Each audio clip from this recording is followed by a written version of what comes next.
அன்பார்ந்தவர்களே, இறைவன் வாக்கு மாறாதவர். ஆனால் நாம் வாழ்ந்து கொண்டிருக்கிற இந்த மண்ணுலகிலே கொடுத்த வாக்கை தவறுகிற எத்தனையோ மனிதர்கள் இருக்கிறார்கள். ஆனால் தான் சொன்னபடி அனைத்தையும் செய்து காட்டுகிறவர் நம் இறைவன் என்ற உணர்வையும், அவரிடத்திலே நாம் கேட்கின்ற முறையில் தான் அனைத்தையும் பெற்றுக்கொள்ளுகிறோம் என்ற அன்பின் வார்த்தைகளையும் இன்று இறைவன் நமக்கு உணர்த்துகிறார். அவர் வாக்கு மாறாதவர். நமது இறைவன் வாக்களித்ததை செய்து முடிக்கின்றவரை அவர் அயர்வதும் இல்லை, உறங்குவதும் இல்லை. ஏனென்றால் அவர் நமது கடவுளாக இருக்கிறார்.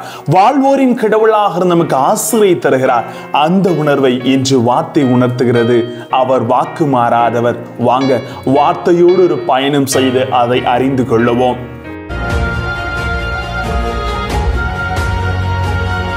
Praise the Lord. இயேசுவுக்கே புகழ், இயேசுவுக்கே நன்றி. இறைவனின் அருட்கரமும் இறையாசீரும் உங்களோடு உங்கள் குடும்பத்தோடு முழுமையாக தங்கிட உங்களை நான் வாழ்த்துகிறேன். அன்பில் நிலைத்திருப்பவர்களே, இறைவன் வாக்கு மாறாதவர். அவர் நமக்கு பல்வேறு வாக்குறுதிகளை வழங்கி உள்ளார். அவற்றை அவர் உரிய காலத்தில் நிறைவேற்றும் இருக்கிறார். என்பார்ந்தவர்களே, எரேமியா 31:3 சொல்லுவது போல, உனக்கு நான் முடிவில்லா அன்பு காட்டி உள்ளேன், பேரன்பால் உன்னை ஈர்த்துள்ளேன், இஸ்ரவேலே உன்னை நான் மீண்டும் கட்டி எழுப்புவேன் என்று சொன்னதை அவர் செய்து காட்டியிருக்கிறார். இன்றைய முதல் வாசகத்திலே, நான் உங்களை வழிநடத்த போகிறேன், நான் உங்களை மீட்டெடுப்பேன் என்று அடிமைத்தனத்திலிருந்து அந்த இஸ்ரேல் மக்களை அவர் முழுமையாக விடுதலை அளித்து தங்கள் சொந்த நாட்டிற்கு அவர் அழைத்து வந்த உண்மை மேன்மை என்று அவர்களுக்கு உணர்த்தப்படுகிறது. என்பார்ந்தவர்களை, திருப்பாடல் 105 சொல்லுவது போல, ஆண்டவர் நல்லவர், என்றும் உள்ளது அவர் தம் பேரன்பு, தலைமுறை தோறும் அவர் நம்பத்தக்கவராக இருக்கிறார், அவர் வாக்கில் ஒருபோதும் தவறியதில்லை, அவர் வாக்கு மாறாதவர் என்று இன்று உறுதிப்படுத்துகிறார். என்பார்ந்தவர்களை, கடவுள் நல்லவர். நம்பிக்கையோடு நாம் கேட்கும் அனைத்தையும் அவர் நமக்கு தரக்கூடியவராக இருக்கிறார். ஒரு சில நேரங்களில் நாம் கேட்ட மஞ்சாட்டுகள் அனைத்தும் மிக விரைவில் கிடைப்பதில்லை.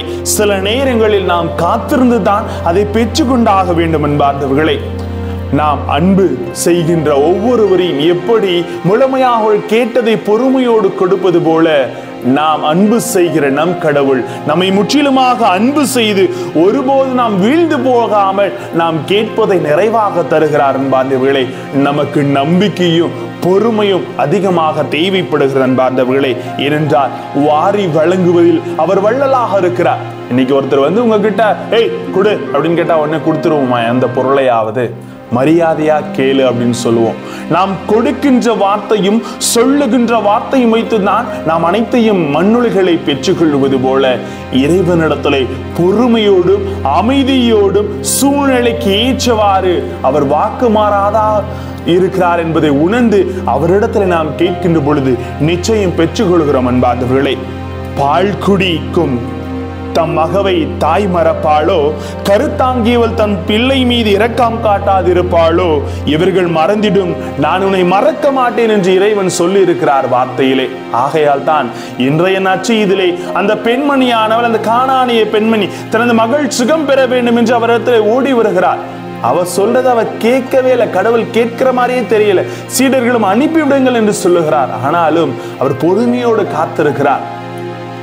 அதாவது சொல்றார் பத்தியா, நாய்களுக்குரியது பிள்ளைகளுக்கு போட முடியாது, பிள்ளைகளுக்குரியதை நாய்களுக்கு தர முடியாது அப்படின்னு மாத்தி மாத்தி அந்த வார்த்தையை பேசுறார். ஆனா அந்த பெண்மணி பொறுமையோடு அந்த மேசையிலிருந்து வருகின்ற துண்டுகளை நாய்கள் உண்ணுமே என்று தம்மை தாழ்த்தி கொள்ளுகிறார்.